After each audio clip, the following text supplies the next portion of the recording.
Olá, olá, meus irmãos. Chegamos a mais um vídeo Pergunte ao Pastor e nesse vídeo responderemos a duas questões. A primeira questão que responderemos agora é a seguinte: é pecado cremar um corpo? Seria uma prática condenada na Bíblia a cremação? Vamos lá, para responder essa pergunta, a primeira coisa, precisamos definir de uma forma simples o que é pecado. Pecado é transgredir a lei de Deus, uma ordem de Deus, é infringir um decreto de Deus. Aí nós deveríamos perguntar, há alguma ordem na palavra de Deus dizendo que não se pode cremar um corpo? Não. Não existe nenhum mandamento explícito de Deus dizendo ali, não se deve cremar os corpos.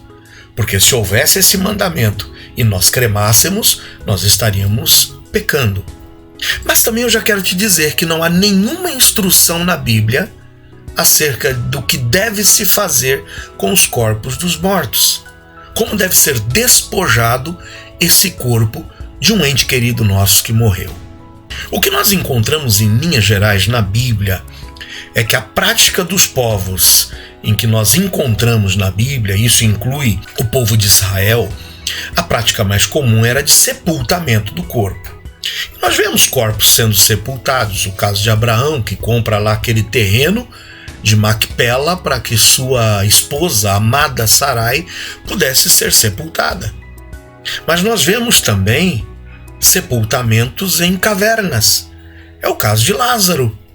Quando Jesus chega e antes de ressuscitá-lo pede, rolem a pedra.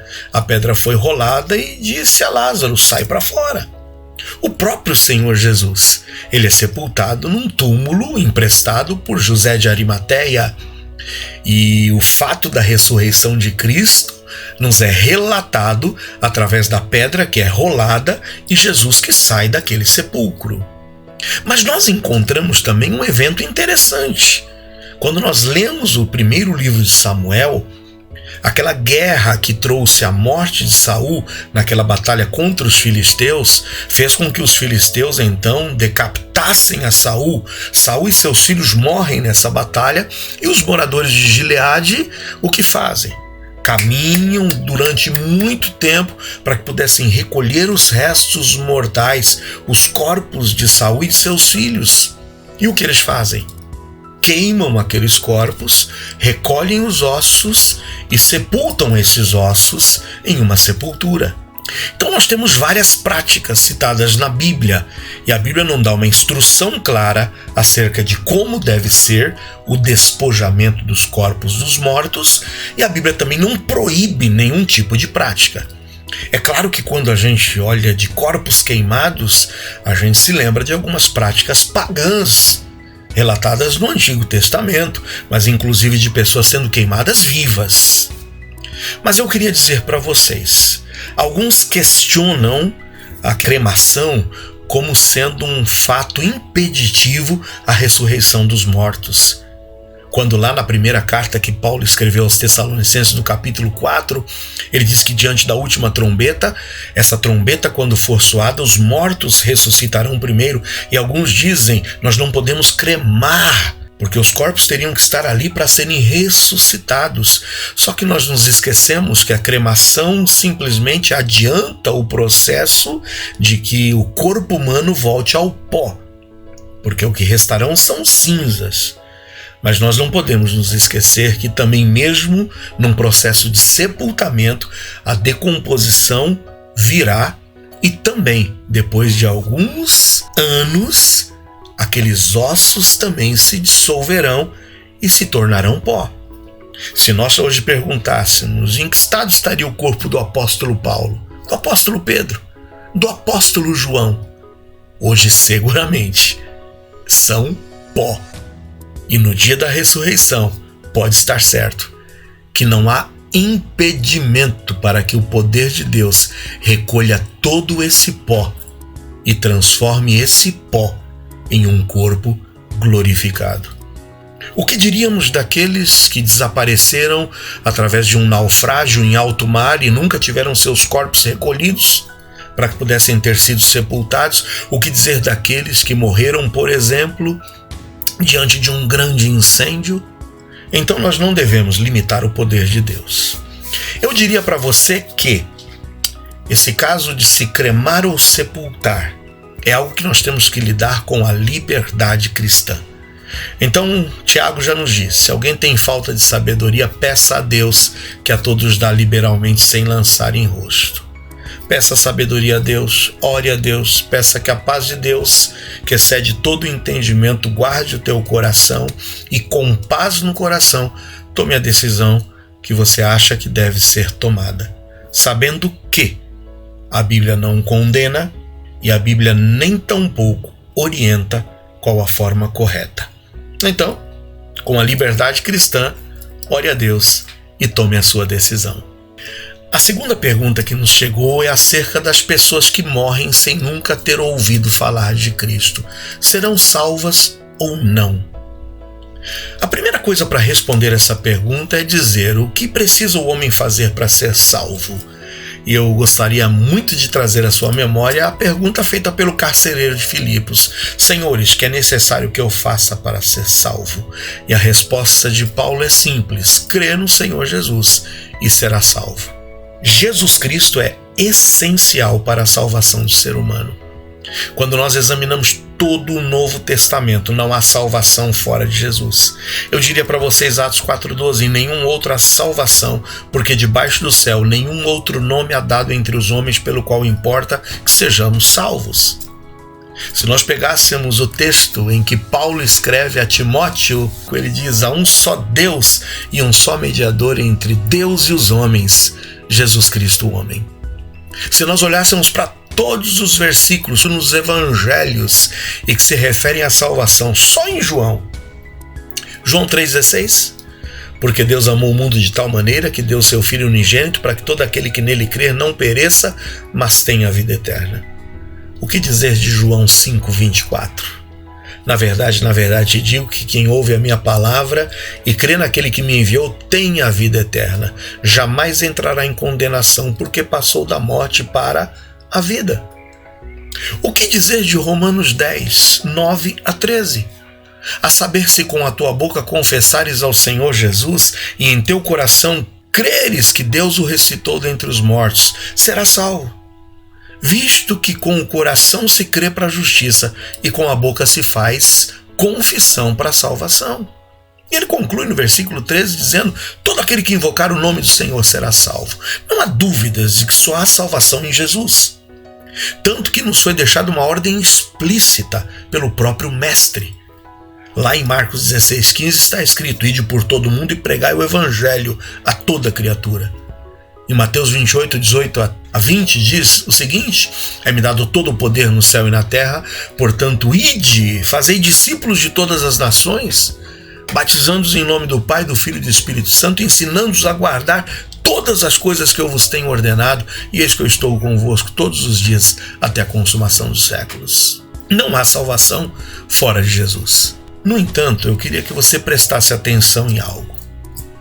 A Bíblia nos diz que Deus proporcionou ao ser humano uma revelação dita natural. O que é a revelação natural?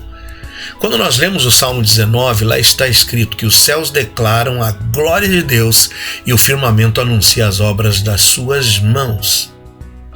É possível, pelo fato de que o homem foi criado à imagem e semelhança de Deus, e ter contido dentro dele essa semente divina de imagem e semelhança, a que o homem, por sua própria consciência, possa reconhecer, anelar, ansiar por esse Deus e buscar esse Deus. Isso é possível? É possível. Agora a pergunta que eu faço é: isso é fácil? Não, isso não é fácil. Olha o que a Bíblia diz em Romanos, capítulo de número 1, a partir do versículo de número 18. Porque do céu se manifesta a ira de Deus sobre toda a impiedade e injustiça dos homens que detêm a verdade em injustiça. Porquanto que de Deus se pode conhecer, nele se manifesta, porque Deus lhe manifestou. porque as suas coisas invisíveis desde a criação do mundo, tanto o seu eterno poder como a sua divindade, se entendem e claramente se veem pelas coisas que estão criadas. Lembra de Salmo 19? O homem, por tudo que foi criado, ele conseguiria perceber, ele seria capaz, por sua inteligência, por sua racionalidade, por sua semelhança e imagem de Deus, a encontrar Deus, a perceber Deus em todas as coisas que foram criadas. Isso se chama revelação natural de Deus. E isso torna o homem indesculpável, para que eles fiquem inexcusáveis. No entanto, o homem, com todo esse seu conhecimento anterior, com toda essa possibilidade de olhar para a revelação natural de Deus e reconhecer Deus na natureza, olha o que Paulo diz que o homem fez. Porquanto, tendo conhecido a Deus, não o glorificaram como Deus, nem lhe deram graças.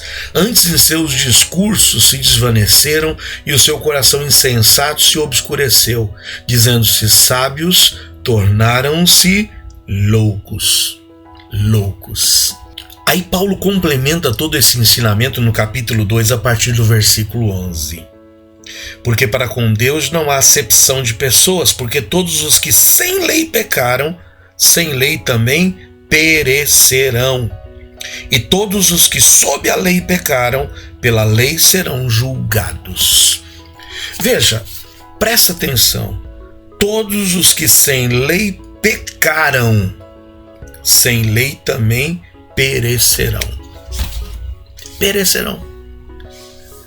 Sem lei, não conhecia Jesus, nunca ouvi falar de Jesus. Morri sem o conhecimento da lei, sem o conhecimento desse plano de Deus. E é sem essa lei que você vai perecer. É sem essa lei que os homens perecerão. Mas não é vontade de Deus que esses homens venham a perecer. João 3,16, mais uma vez, Deus amou o mundo de tal maneira que deu seu Filho unigênito para que todo aquele que nele crer não pereça, mas tenha vida eterna. Ao invés de ficarmos aqui conjecturando e dizendo, não devemos falar, é melhor deixar lá aquelas civilizações sem o conhecimento de Jesus, é melhor deixar aquelas tribos indígenas, é melhor deixar aquelas aldeias sem o conhecimento de Jesus, deixe que eles morram sem saber de Jesus, porque serão salvos. Quem disse? Quem disse que serão salvos? Há uma possibilidade da pessoa chegar ao conhecimento de Deus sem a revelação da palavra? Porque os céus declaram a glória de Deus.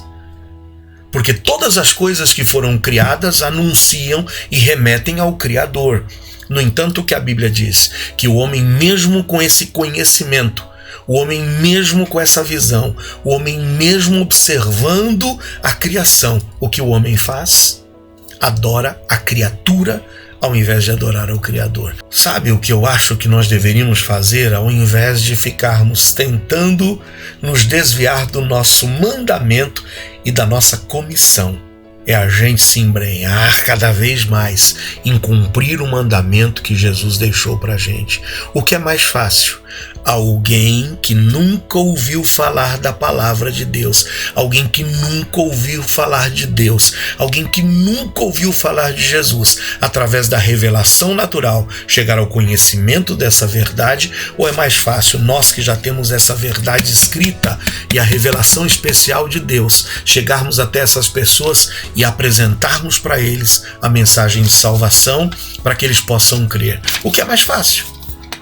É ficarmos esperando as pessoas descobrirem a Deus através da revelação natural, ou o que seria mais fácil? Nós levarmos para elas o conhecimento dessa palavra, para que eles possam ouvir o Evangelho e crer, porque em Romanos 10,17 está escrito que a fé vem pelo ouvir, e o ouvir a palavra de Deus. Então o que a gente tem que parar é de ficar tentando encontrar desculpas para não pregar o Evangelho e nos levantarmos para pregarmos o Evangelho, porque quem morreu sem lei perecerá, e quem morreu com a lei será julgado por essa lei e por esse conhecimento. Um ou outro serão julgados. e é Deus quem nos julga. Então anunciemos o Evangelho. Anunciemos enquanto é dia, anunciemos enquanto há tempo. Espero ter esclarecido nesse Pergunte ao Pastor através dessas duas perguntas que nos foram enviadas. Manda aí a sua pergunta e a gente se encontra aí no próximo vídeo Pergunte ao Pastor.